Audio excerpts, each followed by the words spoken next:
চলে এলাম আবারও আলোচনা পর্বে, যেখানে ছিলাম সেই আলোচনায় ফিরবো, কিন্তু এই মুহূর্তের আপডেট একটু দিয়ে রাখবো।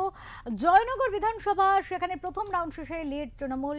বিশ্বনাথ দাস তিনি 2834 ভোটে এগিয়ে রয়েছেন। সোনারপুর উত্তর প্রথম রাউন্ড শেষে সেখানে কিন্তু এগিয়ে রয়েছে 1645 ভোটে বিজেপির দেবাশিস ধর। বারুইপুর পূর্ব, সেখানে কিন্তু বিজেপির টুম্পা সর্দার তিনি লিড দিচ্ছেন 1908। এই মুহূর্তে সুকান্ত মজুমদার বিজেপির তরফ থেকে তিনি কি বলেছেন সে বিষয়ে আমরা শুনবো। তবে কোচবিহারের 9টি বিধানসভা আসনের মধ্যে 8টিতে এগিয়ে কিন্তু বিজেপি এই মুহূর্তে। কোচবিহারে সেখানে 9টি বিধানসভা আসনের মধ্যে 8টিতে কিন্তু বিজেপি এগিয়ে, আর এর ফলে ওখানে কিন্তু বিজেপি কর্মী সমর্থকরা রীতিমতো উল্লাসে মেতে উঠেছেন। মেটিয়া বুরুজে সেখানে 43,240 ভোটে এগিয়ে তৃণমূল প্রার্থী। এটা একটা তৃণমূলের জন্য সুখবর। মেটিয়া বুরুজে সেখানে 43,240 ভোটে এগিয়ে তৃণমূল প্রার্থী। দাঁতনে চতুর্থ রাউন্ড শেষে তৃণমূল কংগ্রেসের প্রার্থী মানিক মাইতি তিনি এগিয়ে রয়েছেন। উত্তরপাড়া বিধানসভায় সিপিআইএম প্রার্থী মীনাক্ষী মুখার্জি চতুর্থ রাউন্ড শেষে 1200 ভোটে এগিয়ে রয়েছেন। সবং বিধানসভায় বিজেপির প্রার্থী তিনি এগিয়ে রয়েছেন। জয়নগর বিধানসভায় সেখানে তো জানিয়ে রাখলাম। আর শওকত মোল্লা তিনি কিন্তু 5100 ভোটে এগিয়ে রয়েছেন এই মুহূর্তে দাঁড়িয়ে। আউশগ্রাম বিধানসভা সেখানে কিন্তু বিজেপির প্রার্থী কলিতা মাঝি 1700 ভোটে এগিয়ে রয়েছেন। সৌমেন কারফা বিজেপির প্রার্থী ভাতার বিধানসভার সেখানে 2622 ভোটে এগিয়ে। এগরা বিধানসভায় কথা বললে বিজেপির সেখানে 10,087 ভোটে কিন্তু এগিয়ে রয়েছে। হেমতাবাদ বিধানসভায়ও বিজেপি এগিয়ে। কালিয়াগঞ্জেও বিধানসভায় সেখানেও বিজেপি এগিয়ে 43,438 ভোটে। দাঁতনে তৃণমূল কংগ্রেস প্রার্থী এগিয়ে রয়েছে। সার্বিকভাবে কিন্তু দেখলে বিভিন্ন জায়গা থেকে কিন্তু বিজেপি এই মুহূর্তে যথেষ্ট এগিয়ে। ট্রেন্ডের দিকে তাকালে এই মুহূর্তে স্ক্রিনেও আপনারা দেখতে পাচ্ছেন বিজেপি 171-এ দাঁড়িয়ে, তৃণমূল কংগ্রেস 102-এ, জাতীয় কংগ্রেস 2, সিপিআইএম 2 এবং অন্যান্যরাও কিন্তু 2-এ রয়েছে। স্বাভাবিকভাবে এই ট্রেন্ড কিন্তু অনেকটাই ছবি স্পষ্ট করে দিয়েছে। দিকে দিকে বিজেপি কর্মী সমর্থকেরা উল্লাস দেখাচ্ছেন। এক্ষেত্রে সুকান্ত মজুমদার বিজেপির তরফ থেকে তিনি কি বলেছেন শুনবো। আমার যেটা মনে হচ্ছে এখন যদিও একদম শুরুর দিকে দ্বিতীয় রাউন্ড হয়েছে, কোথাও হয়তো তৃতীয় রাউন্ড হয়েছে, আমাদের এখন মন্তব্য করা সঠিক হবে না, কিন্তু ট্রেন্ড দেখে বোঝা যাচ্ছে যে বিজেপির সরকার তৈরি হচ্ছে। দক্ষিণ দিনাজপুরেও আমরা 5টি সিটে এগিয়ে আছি। 6 নম্বর সিটে প্রাণসাগর, বাঁশুড়িয়া, অশোকগ্রাম এই দিকটা খোলা হয়েছে আগে। এখানে তৃণমূল যেখানে এক্সপেক্ট করেছিল 10,000 ভোটে ওরা লিড নেবে, ওরা 6,000 ভোটে মাত্র লিড পেয়েছে। এরপরে যখন আমরা হিন্দু অধ্যুষিত এই অঞ্চলগুলোতে আসবো, সেই অঞ্চলগুলোতে আমরা ওখানে লিড পাবো এবং আমাদের কুমারগঞ্জ বিধানসভা আমরা জিতবো। প্রায় 16,000 ভোটে এগিয়ে আছি, সম্ভবত দ্বিতীয় রাউন্ডের পর 16,000 ভোটে এগিয়ে আছি। অতএব এখন অর্পিতা দিদির আবার ট্রেনের টিকিট বা বাসের টিকিট কেটে নেওয়া উচিত, আর তো লাভ নেই থেকে। ট্রেন্ড দেখা যাচ্ছে, সেই ট্রেন্ড অনুসারে ভারতীয় জনতা পার্টির সরকার গঠন হতে চলেছে। ভারতীয় জনতা পার্টি থাম্বিং মেজরিটির সাথে সরকার গঠন করবে। এবং যেটা অদ্ভুত এই ভোটে দেখা যাচ্ছে, মুসলিম এলাকাতেও তৃণমূল কংগ্রেস কিন্তু 100% ভোট পায়নি। মুসলিমরাও তৃণমূলকে ভোট দেয়নি। যে ভবিষ্যৎবাণী আমরা করেছিলাম যে হিন্দুদের ভোট তো তৃণমূল কংগ্রেস পাই না, মুসলিমদেরও ভোট পাবে না, সেটা দেখা যাচ্ছে। অনেক জায়গায় সিপিএম এগিয়ে গেছে, ডোমকলে সিপিএম এগিয়ে আছে। আমি হরিরামপুরের রেজাল্ট থেকে অবাক হয়ে গেলাম। শহীদপুর অঞ্চল, সেখানে কুরমানপুর বুথ, যে বুথে প্রায় 100% মুসলিম, সেই বুথেও বিজেপি 200 ভোটে লিড করছে, 200-র বেশি ভোটে লিড করছে। মতে সব সমাজের মানুষ বিজেপির পক্ষে। এই মুহূর্তে চোখ রাখবো সুজিত বসু, তিনি কি প্রতিক্রিয়া দিয়েছেন দেখবো। একটা বুথ একটু সেই জায়গাগুলো আমাদের খারাপই হয়, খারাপ। মানে পোস্টাল ব্যালট কি শেষ হয়েছে? পোস্টাল ব্যালট পোস্টাল ব্যালটে কাউন্টিং চলছে, এখনো চলছে, এখনো শেষ হয়। আর এমনি ইভিএম এ শুরু শুরু হয়েছে, চলছে সময়। বিজেপি অভিযোগ করছিলেন যে কতগুলো সিল নেই পোস্টাল ব্যালটে। আমি জানি না ট্রেন্ড কি আছে দাদা?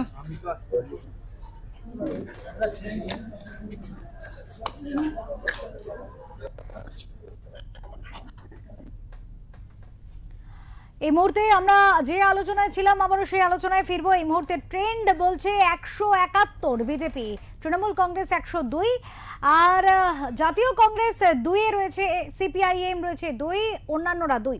এক্ষেত্রে 293টি আসনে কিন্তু এবারে ভোট গণনা নির্বাচন হয়েছে, ভোট গণনাও চলছে, এবং সেক্ষেত্রে 279টি আসনে কিন্তু এই মুহূর্তে এখনো পর্যন্ত গণনা প্রক্রিয়া হয়ে এই জায়গায় দাঁড়িয়েছে। তাহলে এক্ষেত্রে যে ট্রেন্ড, একটু আসবো সুজিতদার কাছে। সুজিতদা, যে ট্রেন্ড যেটা বলছে, কোথাও গিয়ে আর যদি ধরে নেওয়া যাক যে কটা আসনে কাউন্টিং বাকি রয়েছে সেই কটা আসন যদি তৃণমূল কংগ্রেস পেয়েও যায়, তাহলেও তো সেই জায়গায় পৌঁছতে পারছে না, 171কে ছুতে পারছে না। আপনার প্রশ্নের উত্তর দেওয়ার আগে একটু দুজনের কথা একটু বলতে চাইছি। বলুন। নোয়াম চমস্কি বলেছেন যে গণমাধ্যম যার নিয়ন্ত্রণে সেই জনমত নিয়ন্ত্রণ করে। আচ্ছা। আরেকজনের কথা বলবো, তিনি হচ্ছেন জার্মানির প্রাক্তন চ্যান্সেলর অটো ভন বিসমার্ক। তিনি বলেছেন ভালো প্রার্থী খুঁজতে যাবেন না, ভোট দেবেন কম ক্ষতিকর প্রার্থীকে। আমার মনে হচ্ছে এই জার্মান প্রাক্তন চ্যান্সেলরের যে কথাটা অনেক ক্ষেত্রে প্রযোজ্য হচ্ছে, যে যারা পরীক্ষিত নন তাদের একবার সুযোগ দিয়ে দেখা দরকার। দেখতে পাবো বিজেপির যারা যারা এগিয়ে আছেন তারা অনেকেই পরিচিত নন সাধারণ মানুষের সঙ্গে। তাহলে বিজেপিকে তো যারা ভোট দিয়েছেন তারা প্রার্থী দেখে নয়, একদিকে মমতার মুখ দেখেছেন, আরেকদিকে মোদির মুখ দেখেছেন। মানে পশ্চিমবাংলা ছিল কিন্তু ময়ে ময়ে আর কি গন্ধ ছড়িয়েছিল, মানে ময়ে মম করছিল গন্ধে। সেখানেতে মানুষ মনে করেছে যে ঠিক আছে, আমরা এবার একটু মোদির কথার ওপর ভরসা রেখে দেখি, যাতে কেন্দ্র রাজ্য সংঘাত না হয়। এই আন্ডারস্ট্যান্ডিং এর মধ্যে ডবল ইঞ্জিন যেটা, সেই ডবল ইঞ্জিনে আমরা একটু আস্থা রাখি। এখন প্রশ্নটা আরেকটা জায়গায় আছে, এই ডবল ইঞ্জিন আমরা অনেক সময় দেখেছি একটা ট্রেনের সামনে জোড়া হয় আরেকটা পেছন দিকে জোড়া হয়। এখন দুজনেই যদি সামনের দিকে এগোতে থাকে, তাতে গিয়ে কি ট্রেনটা দাঁড়াবে, কামরাগুলোর অবস্থা, সেটা তো মানুষ আগামী দিনে বুঝতে পারবেন যে কি দাঁড়াবে না দাঁড়াবে। সেটা মন্তব্য করার মতন জায়গা নেই, কেন জ্যোতিষীয় নই আমি। সামান্য যেটুকু ধ্যান ধারণা থেকে আমার মনে হচ্ছে, যেটা আমি বললাম ওই জার্মান প্রাক্তন চ্যান্সেলরের কথা, এখানে বলি বিভিন্ন চ্যানেলে জ্যোতিষীরা কিন্তু বিজেপির কথাই বলেছিল। হ্যাঁ পশ্চিমবঙ্গে হ্যাঁ বলেছিল। আমি এটাই তো বললাম যে নোয়াম চমস্কি বলেছেন গণমাধ্যম যার নিয়ন্ত্রণে থাকে সেই জনমত নিয়ন্ত্রণ করে। রেগুলার যদি মাথার কাছে ওইগুলো প্রচার থাকে তাহলে সেটা হবে। কিন্তু যেটা আমাকে চন্দ্রশেখর বাবু বলছিলেন যে এই যে পাইয়ে দেওয়ার রাজনীতির প্রশ্নটা আপনি করেছিলেন, সেখানে আমি বলছি যে তাহলে একই জিনিস তো বিজেপি বলছে যে 1,500 নয় আমি 3,000 দেব, এবং আরো অনেক কিছু বলেছে যেটা এদের থেকে অনেক বেশি। তাহলে সেই পাইয়ে দেওয়ার রাজনীতি তো থাকছেই। সেখানে কিন্তু কলকারখানার কথা বা অন্যান্য কি করা হবে না হবে তার থেকে বেশি গুরুত্ব পেয়েছে যে আমরা তোমাকে এই মুহূর্তে কি কি দেবো, এইটা আর কি। তাহলে মানুষ, তাহলে কি করে আমি বলবো যে মানুষ এই পাইয়ে দেওয়ার রাজনীতিটা যে পছন্দ করছে না, তা তো নয়। মানুষ তো পছন্দ করছে যে হ্যাঁ ওর থেকে ও একটু বেশি দিলে খারাপ কি, একটু দেখি না কি করে। এটাও তো কাজ করেছে। এটা তো নিশ্চয়ই। তার সঙ্গে দেখুন যেটা, সেটা হচ্ছে এইমস একটা হওয়ার কথা। ইস্তেহার যেটা দিয়েছে ভারতীয় জনতা পার্টি, সেখানে এইমস থেকে শুরু করে ফ্যাশন টেকনোলজি সব নর্থ বেঙ্গলে হওয়ার কথা। তারপরে ইন্ডিয়ান ইনস্টিটিউট অফ সায়েন্স যেটা ব্যাঙ্গালোরে রয়েছে, সেই রকম একটা মডেল এখানে হওয়ার কথা। মহিলাদের জন্য বাস ফ্রি। হ্যাঁ, এই যে ওটা তো আপের কাছ থেকে ধার করা। হ্যাঁ, যাই হোক, সব ভালো জিনিস ধার করতে হয়। হ্যাঁ, ভালো জিনিস ধার করতে হয়। তাহলে এটা ভালো, বিনা পয়সা দিচ্ছে মেয়েদের, রোজগার দরকার নেই, বাসে ফ্রিতে ওঠো। না, এটা তো তখন ব্যাপার হচ্ছে যে একটা জিনিস যদি আপনি না দেন আর আরেকজন দেন, তখন স্বাভাবিকভাবে আপনি তো ভালো হবেন, তো আপনাকে, আপনি যেহেতু দিচ্ছেন আমাকেও দিতে হবে। সেটা তো ট্রেন্ড। এখন কি করা যাবে? এই রাজনীতি তো পশ্চিমবঙ্গে ভারতবর্ষে আগে ছিল না, কিন্তু সেই রাজনীতি এখন এসে গেছে। সেই রাজনীতির সবাই সেটাকে হাতিয়ার করে চলছে, এবং তার সঙ্গে সঙ্গে যেটা বাংলাতে তো এটাও ছিল না যে হিন্দু ভোট, মুসলিম ভোট, কোথায় কি বেশি, আমরা কোনটা বেশি পাচ্ছি, এই হিন্দু মুসলিমের ভাগের মাপটা তো বাংলায় ছিল না তো। কিন্তু যখন বলতে হবে, কেউ যদি বলে যে আমরা আছি বলে একটা সম্প্রদায় আপনাদের ঠিক 10-30 সেকেন্ডের মধ্যে 12টা বাজিয়ে দেবে, সেখানে কিন্তু তখন স্বাভাবিকভাবে কনসলিডেট হয়ে যায়। আজকে একটা সর্বোচ্চ আসন আসন থেকে দাঁড়িয়ে সেখান থেকে যদি তিনি সেই কথা বলেন, তাহলে স্বাভাবিকভাবে সেখানে তো তখন হিন্দু ভোট, মুসলিম ভোট এগুলো এসে যায়, এবং সেই রাজনীতিতে এখন এসে গেছে পশ্চিমবঙ্গে। আজকে ভারতীয় জনতা পার্টি যে কারণে শুভেন্দু অধিকারী বলেছে আমাদের মুসলমানদের ভোট দরকার নেই, কিন্তু মুসলমানদের ভোট তো আজকে মাননীয় মুখ্যমন্ত্রী তো আজও আমার মুখ্যমন্ত্রী, আজকে অবধি এখনকার এই ঘটনায় যখন আমি বলছি তখনও আমার মুখ্যমন্ত্রী মাননীয় মুখ্যমন্ত্রী মমতা বন্দ্যোপাধ্যায়। তো কথাটা হচ্ছে যে রাজনীতির জায়গায় কি কি কাজ পশ্চিমবঙ্গের জন্য হয়েছে সেটা মানুষ বিবেচনা করেছে। পশ্চিমবঙ্গকে আজকে ডবল ইঞ্জিন, যেটা আপনি বললেন ডবল ইঞ্জিন সামনে হয় পেছনে হয় সব ঠিক, কিন্তু নেই মামার চেয়ে কানা মামা ভালো, এটাও আবার বুঝতে হবে। যে কিচ্ছু নেই পশ্চিমবঙ্গের, এখানে স্টুডেন্টদের চলে যেতে হচ্ছে হায়ার স্টাডিজের জন্য বাইরে, কাজের জন্য চলে যেতে হচ্ছে বাইরে। আজকে পশ্চিমবঙ্গ যে জায়গায় এসে দাঁড়িয়েছে, ভাতা, খেলা, মেলা, সেই পশ্চিমবঙ্গ থেকে পরিবর্তন করার জন্য মানুষ তাদের আমরা এই যে 170 দেখতে পাচ্ছি ভারতীয় জনতা পার্টি, টিএমসি 100-তে যাই হোক ট্রিপল ফিগারে এসে দাঁড়িয়েছে অন্তত। এই 276 যেটা হয়েছে, আরো 13, 14, 15, 16টা সিটও যদি আমি ধরে নিই তৃণমূল কংগ্রেস পায়, তাহলেও কিন্তু পৌঁছতে পারছে না। সুতরাং এই যে ট্রেন্ড মানুষের, সেই ট্রেন্ডটা কিন্তু বুঝতে হবে যে মানুষ একটা পরিবর্তন চেয়েছিল। আপনি অটোতে উঠে, আমি নিজে জিজ্ঞেস করেছি অটোওয়ালা দাদা বলছে না, তারপর আস্তে আস্তে বলে হ্যাঁ একটু তো দরকার, অনেক দিন তো হলো। এই যে মানুষের ভেতরে একটা, অথচ ভাড়া কিন্তু বেড়েছে, গ্যাসের দাম বেড়েছে, সবই তাদের হচ্ছে, কিন্তু করার নেই। তারা জানে যে এগুলো না বাড়লে যেই আসবে সেই বাড়াবে, পারবে না তা নয়, কিন্তু কতদিন আমরা একটা জিনিস সইব, একটা চেঞ্জ করে দেখি না, এইটা এসছে। আর তারপর স্কুল কলেজগুলোতে কোনো শিক্ষা ব্যবস্থা যে হারে জায়গায় গিয়ে নেমে গেছে, পশ্চিমবঙ্গ সংস্কৃতির একটা পীঠস্থান ছিল, সেই পীঠস্থানটা আজকে একটা যে জায়গায় এসছে, মানুষ সেই জায়গার থেকে মনে করেছে ভারতীয় জনতা পার্টির ওপর আস্থা রেখেছে, নরেন্দ্র মোদীজির ওপরে আস্থা রেখেছে।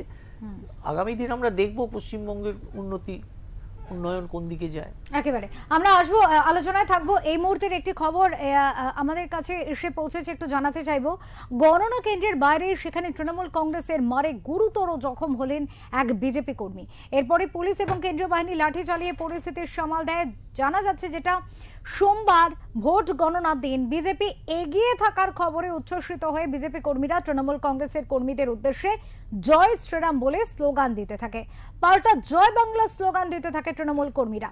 কেন্দ্রীয় বাহিনী দুপক্ষকে লাঠি উঁচিয়ে তাড়া করে। পরে এক বিজেপি কর্মী তৃণমূল কংগ্রেসের সামনে পড়ে গেলে তাকে মাটিতে ফেলে বেধড়ক মারধর করে তৃণমূল কর্মীরা, এমনটাই কিন্তু অভিযোগ রয়েছে। এরপরে পুলিশ তাকে উদ্ধার করে উলুবেড়িয়ার শরৎচন্দ্র চট্টোপাধ্যায় মেডিকেল কলেজ হাসপাতালে পাঠায়।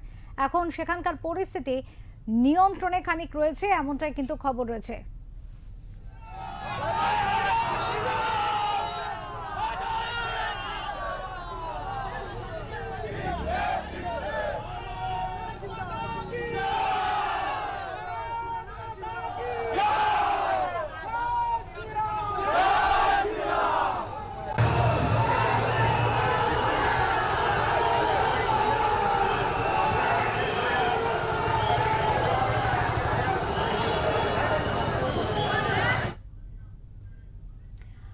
এই মুহূর্তে আমাদের সাথে রয়েছেন আমাদের প্রতিনিধি মনোজ চক্রবর্তী। কথা বলবো মনোজের সাথে, জানবো মনোজের থেকে। মনোজ, কি পরিস্থিতি সেখানে? নির্বাচনের ফলাফল এখনো একেবারে ঘোষিত হয়নি, তার আগে এই ধরনের তৃণমূল বিজেপির সংঘর্ষের ঘটনা, কি পরিস্থিতি সেখানে?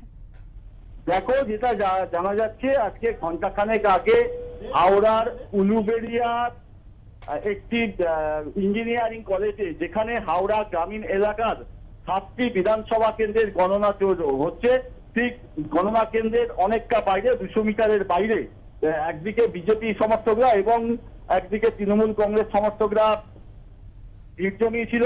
হঠাৎ করে যখন একটু ট্রেন্ড পাওয়া গেল যে বিজেপি কিছুটা এগিয়ে আছে, তখনই একদল বিজেপি কর্মী সমর্থকরা জয় শ্রীরাম ধ্বনি দিয়ে তৃণমূল কংগ্রেসের ক্যাম্পের দিকে যেতে যায়।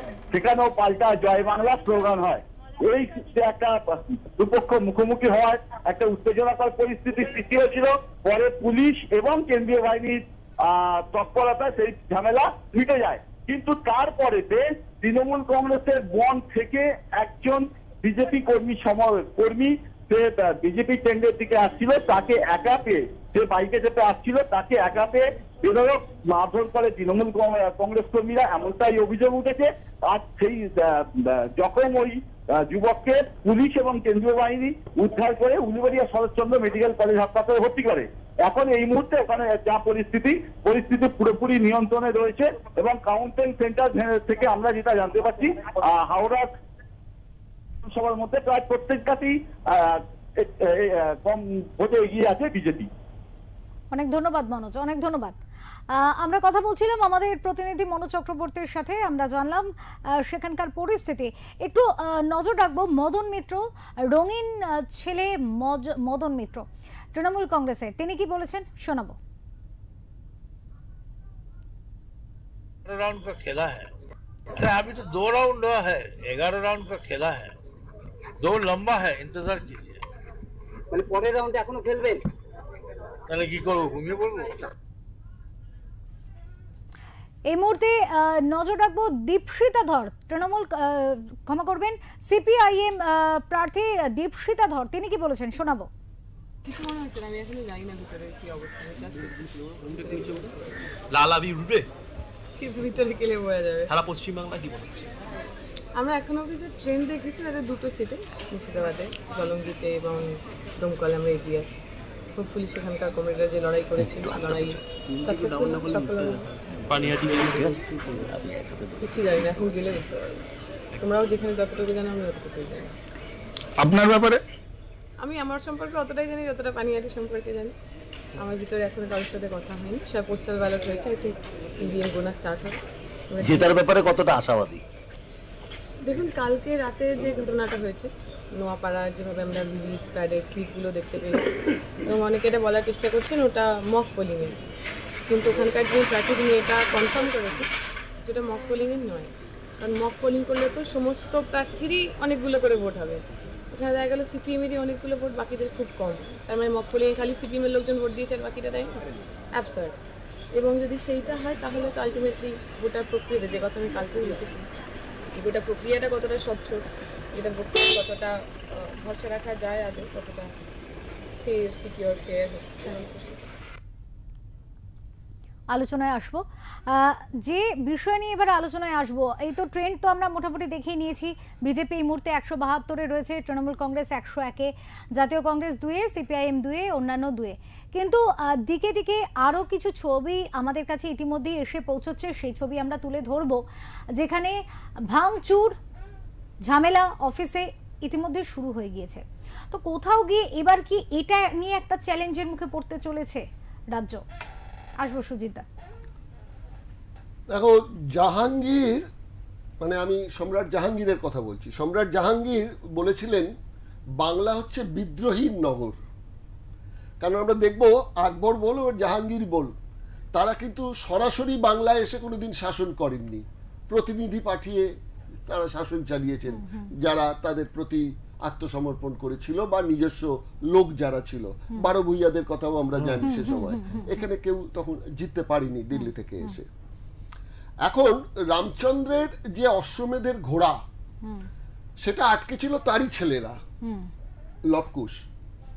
এখানেও এই অশ্বমেধের ঘোড়া যারা আটকে দিল রামচন্দ্রের, তারা হতে পারত এই লবকুশ, অর্থাৎ তৃণমূলের হিন্দু মুসলিম ভোট। তার থেকে দেখতে পাচ্ছি যে লবও কিছুটা পিছিয়ে গেছে, কুশও কিছুটা পিছিয়ে গেছে। কুশকে মুসলিম বলছি কেন? কারণ ইতিহাস বলছি যে কুশের যে বংশধরেরা তারা পরবর্তীকালে মুসলিম হয়ে গিয়েছিলেন, তারা এখন হরিয়ানার অঞ্চলে থাকেন। যাই হোক, সে প্রসঙ্গ আলাদা। তো এখন এই রামচন্দ্রের অশ্বমেধের ঘোড়া আটকাবার জায়গায় আর এখানে কেউ নেই, অশ্বমেধের ঘোড়া ঢুকে গেছে। এখন ঘরে ঘরে শ্রীরাম ধ্বনি হবে। মানুষ মরে গেলে এর আগে বলতো বলো হরি হরি বল, এখন যে সংস্কৃতিটা আসবে সেখানে কিন্তু বাঙালিকেও বলতে হবে রাম রাম সত্যি আছে, এই কথাটা বলতে হবে। এরকম জায়গায় আমরা পৌঁছে গেলাম। যাই হোক, এখন 172 এবং 101 দেখাচ্ছি, অনেকটা ডিফারেন্স। এটা মেকআপ করার মতন জায়গায় কিন্তু টিএমসি এখনো পর্যন্ত নেই বলে মনে করছি, কেননা 3, 4, 5 অবধি এখন রাউন্ড অবধি গেছে, এখন তো অনেকগুলো রাউন্ড বাকি আছে। সুতরাং আবার হিন্দিতে একটা কথা আছে, রাত আভি বাকি হয় বাত আভি বাকি হয়। সুতরাং ওই রাউন্ডগুলো আরেকটু না এগুলো পর্যন্ত অন্তত 50-50, মানে 20 রাউন্ডের অন্তত 10 রাউন্ড হওয়া উচিত। এটা না যাওয়া পর্যন্ত এখনো কিন্তু এই ফিগারগুলোকে নিয়ে আমরা বিশেষ কিছু বলতে পারবো না, কারণ এখনো আমরা যেটা দেখাচ্ছি জলঙ্গি এবং ডোমজুড়ে সিপিএম এগিয়ে আছে 2, তাই তো? হ্যাঁ, 2।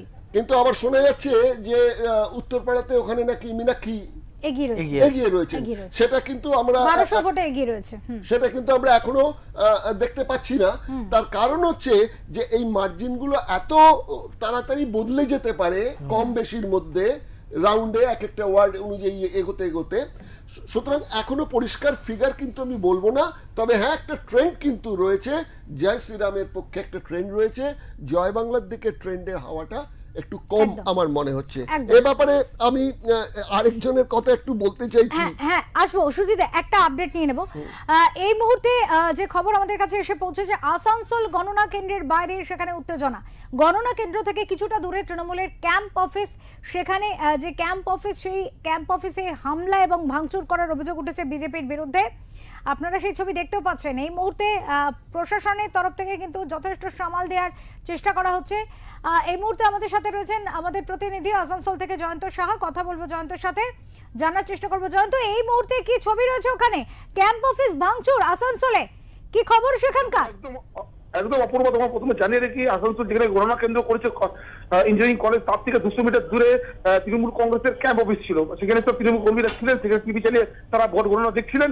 হঠাৎ বিজেপি ছেলেরা কর্মীরা যারা আছেন তারা সেখানে যেয়ে পড়ে, সেখানে যে হঠাৎ অ্যাটাক করে দেয়, চেয়ার টেবিল ভেঙে দেয় এবং গাড়ি বাইক ভাঙচুর করেছে, এমনটা আমরা চিত্র তুলে ধরেছি। পুরো একদম এলাকা উত্তপ্ত হয়ে আছে। ঘটনাস্থলে বিশাল পুলিশ বাহিনী রয়েছেন এই মুহূর্তে। সেখানে পুলিশ বাহিনী যে পরিস্থিতি নিয়ন্ত্রণ করছে, কারণ আমরা দেখতে পাচ্ছি বিজেপি কর্মীদেরকে বিজেপি নেতৃত্বরা এসে ছড়াচ্ছে ওখান থেকে। এবারে বিশাল একটা উত্তেজিত পরিবেশ যেটা বলা চলে সেটা হয়ে আছে আসানসোলের বাইরে। এর মধ্যে বিশাল পুলিশ বাহিনী, কেন্দ্রীয় বাহিনী রয়েছেন। এই জায়গাটা পুরো খালি করে দেওয়া হচ্ছে। কেন্দ্রীয় বাহিনীর পক্ষ থেকে লাঠিচার্জ করা হচ্ছে। একদম কনস্ট্যান্ট যেই দলের লোক না হোক না কেন সবাইকে মার দিচ্ছে, আমরা দেখতে পাচ্ছি। অনেক ধন্যবাদ জয়ন্ত, অনেক ধন্যবাদ তোমাকে। আমরা কথা বলছিলাম আসানসোলের, সেখানে কিন্তু ক্যাম্প, তৃণমূলের ক্যাম্প অফিস গণনা কেন্দ্র থেকে কিছুটা দূরে সেই ক্যাম্প অফিসে রীতিমতো ভাঙচুর চালিয়েছে বিজেপি কর্মী সমর্থকেরা। অভিযোগ এমনটাই, এবং সেখানে পৌঁছেছে পুলিশ, কেন্দ্রীয় বাহিনী, তারা পরিস্থিতি সামাল দেওয়ার আপ্রাণ চেষ্টা করছে। আবারও আমরা চলে আসবো আলোচনায়, যেমনটা সুজিতা বলছিলেন।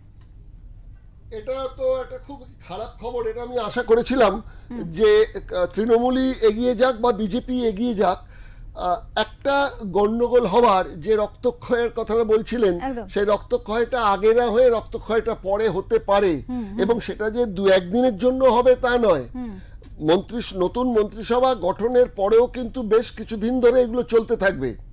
এখন সেই রক্তক্ষয় কতটা হবে এই মুহূর্তে কিন্তু দায় বর্তে যাচ্ছে যারা বিজয়ীর আসনে পৌঁছচ্ছেন, যারা আগামী দিনে বাংলার ভার দায়িত্ব নেবেন। যদি বিজেপিকে ধরে নিই এখন পর্যন্ত, তাহলে বিজেপির কিন্তু এখন সবচেয়ে বেশি দায়িত্ব হচ্ছে এই রক্তক্ষয় কতটা আটকানো যায় এবং প্রশাসনকে কতটা কঠোরভাবে রাখা যায়।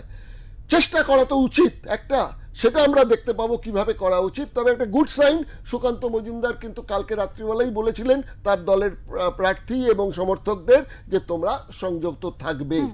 এখন কতটা সংযত থাকবে, কতটা দলের সেই গ্রিপের মধ্যে বিষয়টা রয়েছে, কেন আমরা দেখেছি যে বামেদের মধ্যে অন্তত ওই বিষয়টা কাজ করে যে তাদের একটা গ্রিপ থাকে তাদের সমর্থকদের মধ্যে।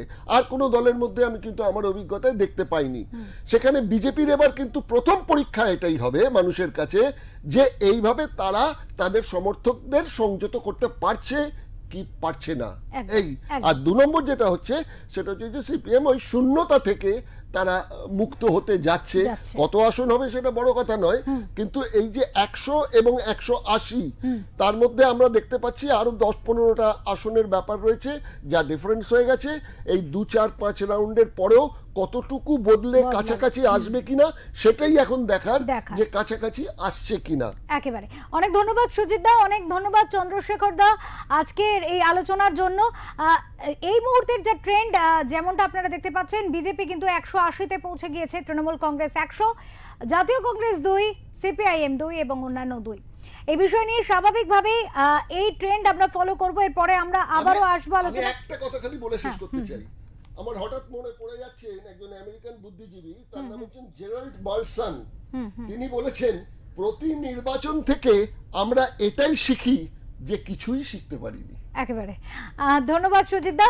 এই মুহূর্তে আমরা কিন্তু আলোচনায় পরবর্তীতেও থাকবো, আপনারা দেখতে থাকুন ওঙ্কার বাংলা। এই মুহূর্তে নিয়ে নেব একটা ছোট্ট বিরতি, সঙ্গে থাকুন।